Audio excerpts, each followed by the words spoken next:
All right, well, hey there, guys. Welcome back to the Depression Session podcast, the weekly podcast where we dig deep into our daily lives and our emotions throughout our week and just general whatever general bullshit we come up with, to be honest with you guys. So this week it's going to be another solo episode of just me, Weed Man. Things were really busy this week, primarily with me, but also with the other boys. So we weren't able to record a session together. And we ran out of backups, so here I am recording this the night before, and I'm going to edit this and upload it in the same night. Just like the good old days, I love it.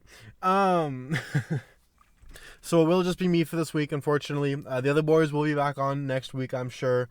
There's a lot of busy stuff going on in our lives. My work has been scheduling me a lot more. Rolf is moving house, so obviously he's very busy. And Pool Boy's doing his own little Pool Boy thing, and we love him for it. So yeah, I guess with that out of the way, usually at this point in the podcast, when there's more of us, we'll go around and talk about our week and how it's been. So I guess I'll go ahead and talk about my week since the last podcast. So the last podcast was recorded a little bit ago, unfortunately. So a good amount of stuff's happened since then. I've been working a lot more at my serving job at, I'm not going to say the restaurant, but, I'm working there a lot more. I'm enjoying it. I'm getting better at the job. Serving it's a good job for what it is, and the pay that I get for the amount of work that I have to do is pretty good. I definitely don't want to be doing it for my entire life, but if that's how my life goes and what the plan is and all that, I wouldn't mind working at restaurants for my life. I don't think I would. It's not, it's pretty unforgiving. You know what I mean? It's like you can do your absolute best and people will still be assholes to you. That's just an unfortunate consequence of the job. It really is. But at some point you get used to it. You know what I mean? And you learn that there are some people you just can't please, and that does translate into life. You know what I mean? There are some people that no matter how much you do and how much you try, they just don't care about you, and you need to just think, hey, can't please everyone. I gotta distance myself from this person and do my own thing and go my own way, because sometimes that just happens in life. You know what I mean? And so it gives a really good life lesson in that. Same kind of thing where it helps you stop giving a fuck about what people think about you. Teaches you really good time management and multitasking. It teaches you a hell of a lot of multitasking. It really fucking does. Because the amount of shit that you have to remember and memorize, okay, I gotta get this for this table and that for that table and this for them and yada yada yada and all these things going on at once. It teaches you how to multitask and how to remember things. My memory has improved so much since I've been working. Now, obviously, I'm not the best server. I don't know why I'm going off on a tangent about work, but I am, so here I go. Anyway, like I was saying, I'm not the best server by any means. There are definitely people at my job that are a hell of a lot better than I will probably ever be. But I try my best, I really do, and I look at every shift as an opportunity to learn and to get better and to grow in my job. And even though serving isn't really a job that benefits society all that much. It's not like building the roads or construction or plumber or something. And even though it's not that glamorous or glorious, I still try to be the best one that I can be and still do everything that I can do and just be the best that I can do. And even though it's a very thankless job and it really doesn't matter in the grand scheme of things and it's pretty insignificant, I still want to do my best in everything I do, and that includes that. Because it feels good. It really does. It feels good to wake up and say, hey, I'm going to try my best at everything that I do. And I'm going to try my best at this job. Even though this job isn't really important and doesn't really mean anything, I'm still going to do the goddamn best that I can. Because that's what you got to do in life, unfortunately. I mean, not really, unfortunately. You know what I mean? It is kind of... It's good that's an option. It's very good that in life, no matter where you are, no matter who you are and how you are in this current moment, you can pick yourself up and get yourself into a better situation. Now, it might not be as easy for some people as others. It's definitely harder for some people than others, that's for sure. And I know it's pushed around a lot by the media and the celebrities and the multimillionaires, like, oh, you just gotta pull yourself up by the bootstraps and do it. So I know it seems very daunting and very untrue, but no matter what, you can make your life better in some capacity, no matter where you are, who you are. You can make your life better. You just got to make that decision and wake up every day and say, hey, today I'm going to do my best. Tomorrow, I'm going to do my best. Every day that I wake up, that I am healthy, that I am alive, I will do my best. And that's something that I try to live by. Now, obviously, I am nowhere near perfect. I'm not. There are a lot of days that I don't feel like doing anything. I just want to sit around and scroll on my phone and watch TV and all that. There's a lot of days like that. I'm not going to admit. And there are some days that I have that. I'm just being honest with you guys, but even on those days, I still try to make sure that I do something to better my life and that I do something to work on the things that I want to work on, and that even if I don't feel like doing anything productive, that I still try my best to do everything that I possibly can. And it's, sometimes it's just something small, like doing my Duolingo for the day. Like I have like a 30-something day streak on that. I'm pretty happy about that. I feel pretty good. The discipline and dedication that takes, even though it's a small amount, does feel good. It does. And then other days, it's just cleaning my room. I've currently, I think I mentioned this on a couple podcasts before, but I'm going through and cleaning my room. I know it's taking forever. You don't gotta tell me. But I'm going through and cleaning my room and throwing out a bunch of old shit and making room for new things and organizing and all that, trying to get it a better space that I can feel more comfortable in. And there are some days that I'm just like, all right, I'm just going to go in there and pick one thing I can throw away.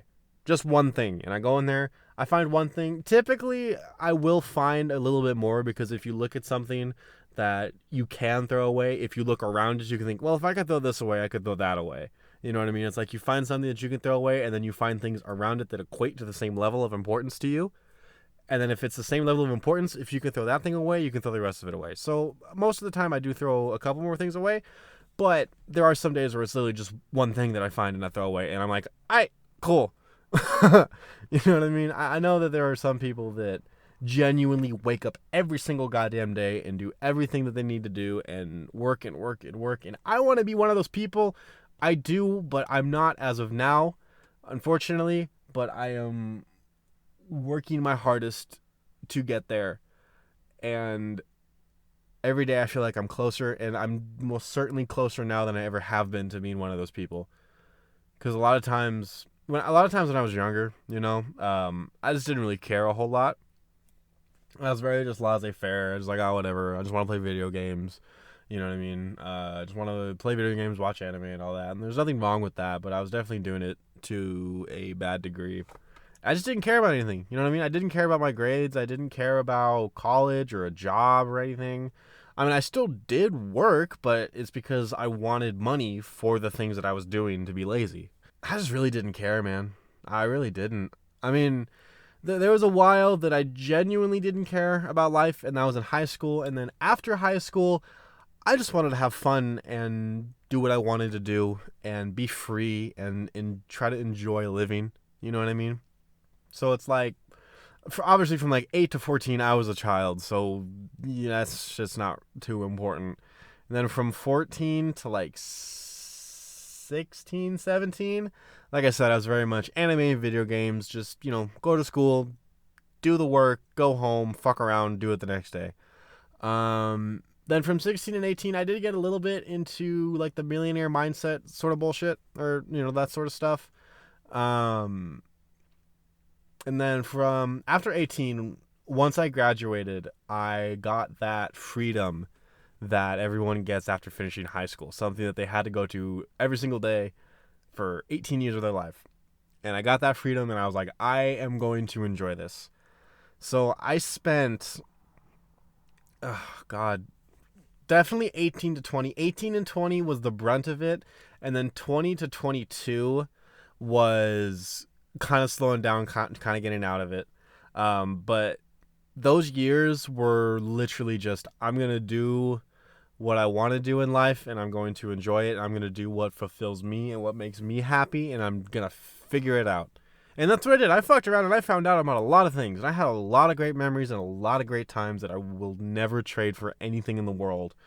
I'm very, very thankful for those days and the friends that I had in those days. I really am. Like just the freedom of staying out till 3, 4 in the morning, not having to worry about bills or any real bills. Obviously I had like my phone bill and my car insurance and all that, but now it's like I got some pretty genuine shit going on with bills. Anyway, just the memories of staying out and doing whatever and exploring places and just having fun and hanging out. That was the most important thing then, was just hanging out and having fun and pursuing my passions and dreams too. I'm very, very thankful and grateful that I got the chance to do that. Because like I said, I spent those 2 years painting, making art, making music, skateboarding. What else did I do? Learning to play guitar, stuff like that. I got into a lot of weird instruments. Like I know how to play the ocarina, the didgeridoo. I have a melodica. Couldn't remember the name of it. I don't really know how to play those all too well, but I can play a couple little ditties. So I just spent those 2 years really fucking around trying to find myself. You know what I mean? And I'm very, very thankful for those days, and I'll never trade those memories for anything. And then from 20 to 22, kind of similar. I was still very much in the passions and all of that. But I was a little bit more mature. You know what I mean? I was growing up at that point. Once I hit 20, I was kind of like, all right, I'm a little more aware of how old I am. Because 18, 19 is like, oh, I'm still a teenager, so it doesn't matter what I do. But once you hit 20, it's like, I'm getting to adulthood now, so I should probably start paying a little more attention. Um, so it was still basically me, just a little more like attentive to things that were like stuff that could affect my future. You know what I mean? So I toned it down on a lot of some of the more sketchy stuff I did. Nothing crazy or too bad, but everyone's got some stuff. And then I hit 21. Oh boy, 21. That was a fun time. I had gone out of state to visit some friends of mine, very good friends of mine that I've had since high school. I love them all to death. And a little bit of context, real quick, tangent. I'm sorry. Growing up, I was always that kid that was like, I'm never gonna drink, I'm never gonna smoke, I'm not gonna do any substances. I'm gonna be sober my entire life. And then I hit 21. I was like, yeah, I'll try some wine. You know what I mean? I'll try a little bit of wine. I had this beautiful Polish cherry wine. I wish I could find it anymore, but I can't. And so I liked that, and I was like, all right, well, I'll try this and that and that and this and this, and it. Now I drink. I drink, and obviously I smoke. My name is fucking Weed Man. Of course I'm gonna fucking smoke. That is primarily medically, though. Or at least that's why I got into it. But that's another podcast. I liked drinking. I do. I don't drink as much anymore. It's not really for me. Like, don't get me wrong. I love it. I absolutely fucking love the feeling of drinking a lot and being drunk and all that. But it's not good to do that a lot. You know what I mean? I don't do it in public anymore. Like, if I'm in any sort of public setting, I don't drink more than like 2. You know what I mean? If even 2. A lot of times I'll just have 1 and I'm like, no, I'm chilling. Just because I don't like being drunk in public, because 1, I don't want to make a fool of myself anymore. And 2, it's just not safe. You know what I mean? There's a lot of shit going on in the world, and you really got to stay alert and be on your guard and be ready at any moment. And obviously being drunk, you can't really do that.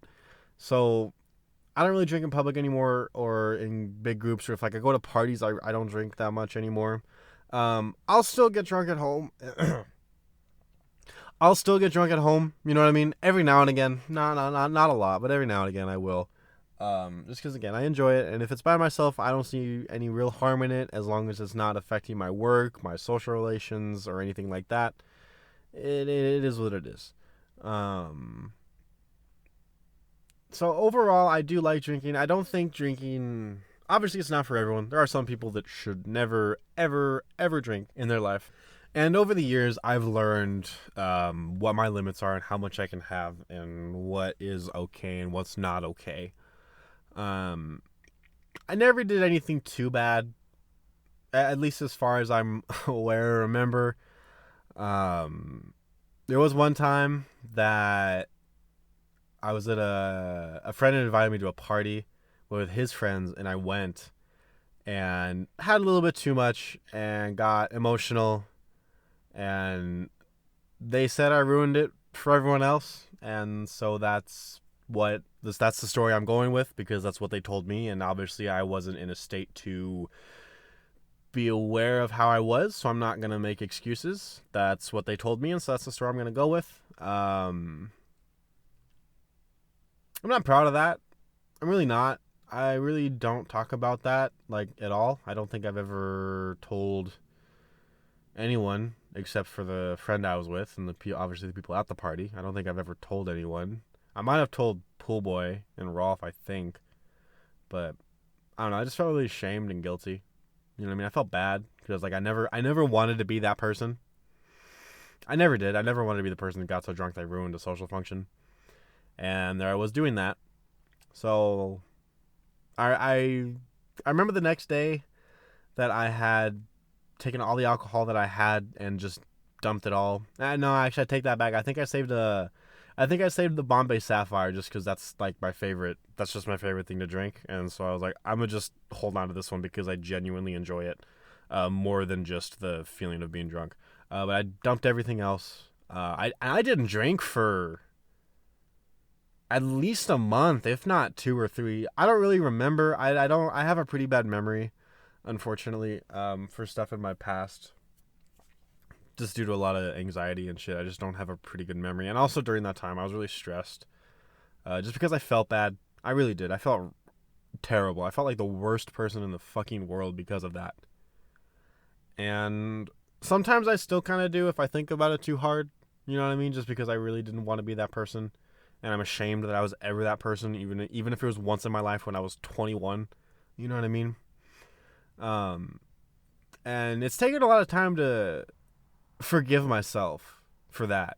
You know what I mean? And looking back, it's like it really wasn't that big a deal. It's like as I've been around people drinking more, it's like that stuff just kind of happens. You know what I mean? When you invite things like alcohol and drugs into a social scenario, stuff like that just happens, unfortunately. You know what I mean? So I have forgiven myself, not fully, but I have. And that is, that situation is probably another reason that I don't drink in public anymore or really get drunk around people anymore. But that's something that I've just had to learn to forgive myself for and move on and know that, hey, just because I fucked up one time doesn't make me a bad person. Even though it feels like it, it doesn't. And the friend that invited me and him are still pretty chill. We didn't talk for like almost a year after that, like almost immediately. There are other reasons other than that I'm not gonna disclose because it's another person's life. So looking back, I don't think. I mean, I'm sure a certain extent of it was because of how I acted that night.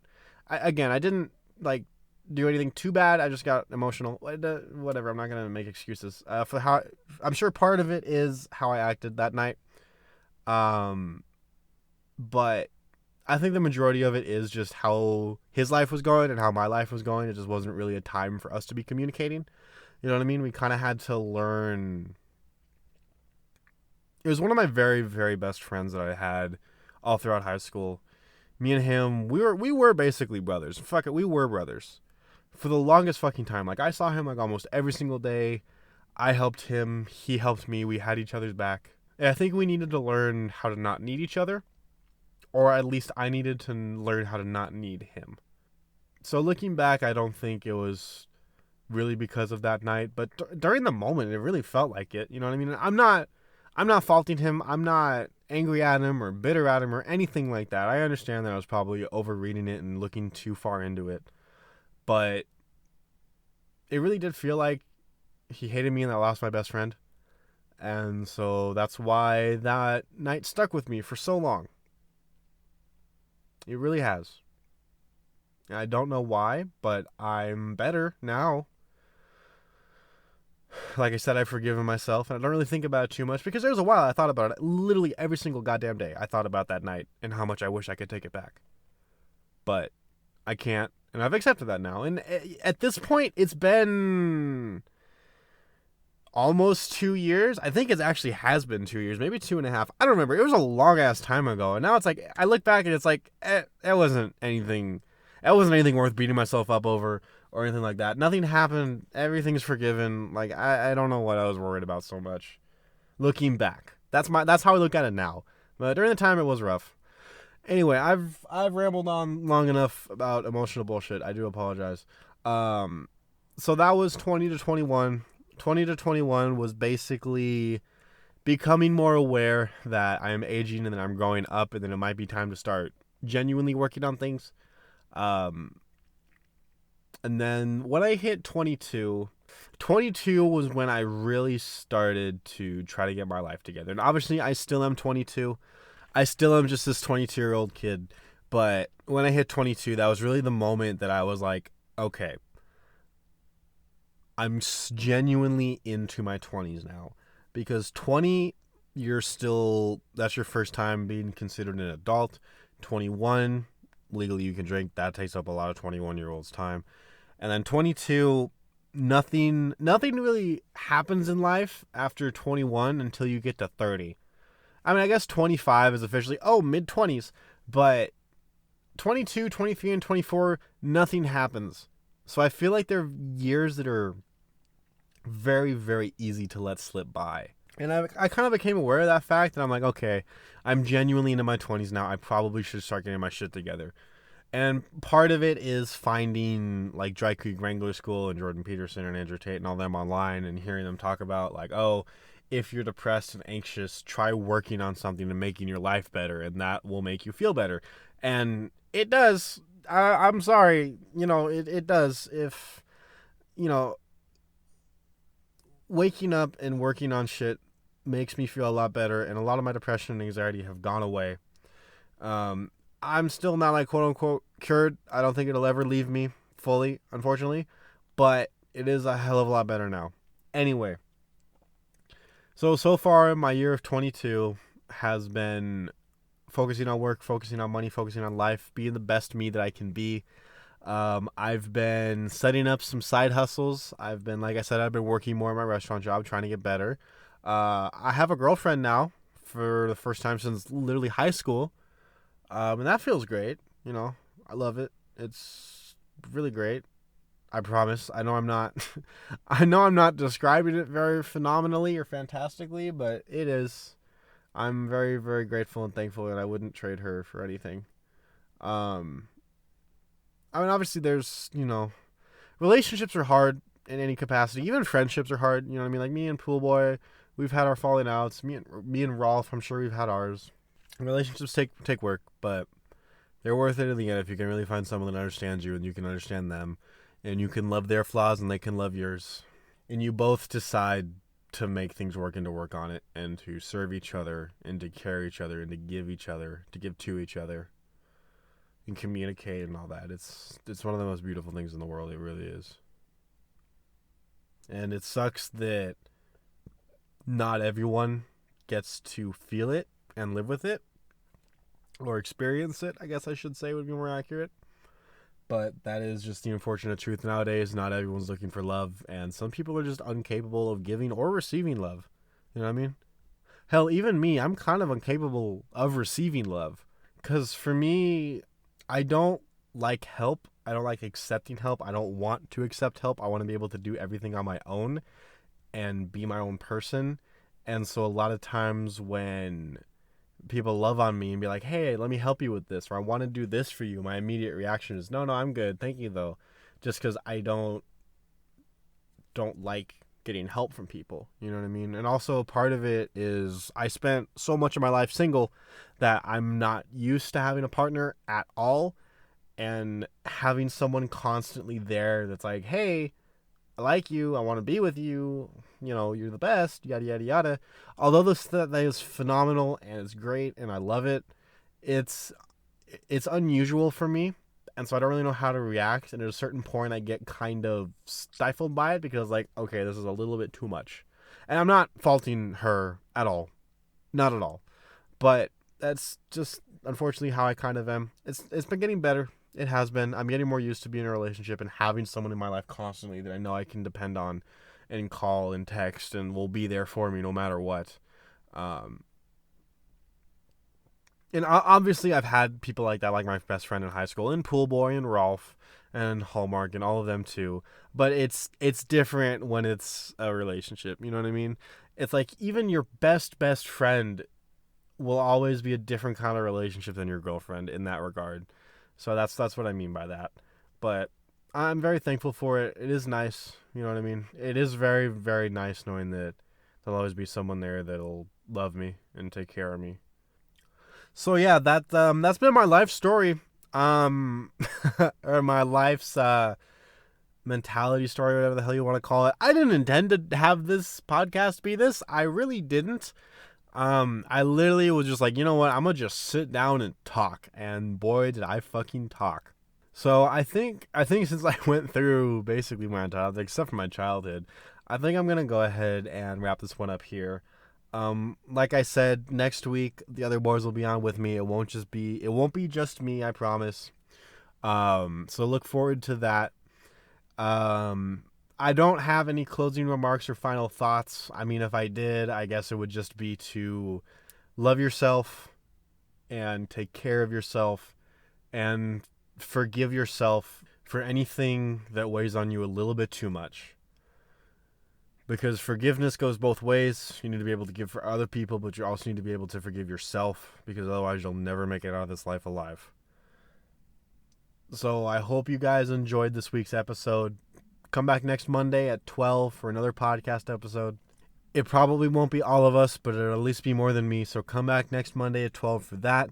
Come back this Friday at 12 p.m. for another gaming video. Me and Pool Boy are still going strong, playing Cuphead on expert mode. Tune in. Those videos are going fire and nuts. They're doing fucking numbers.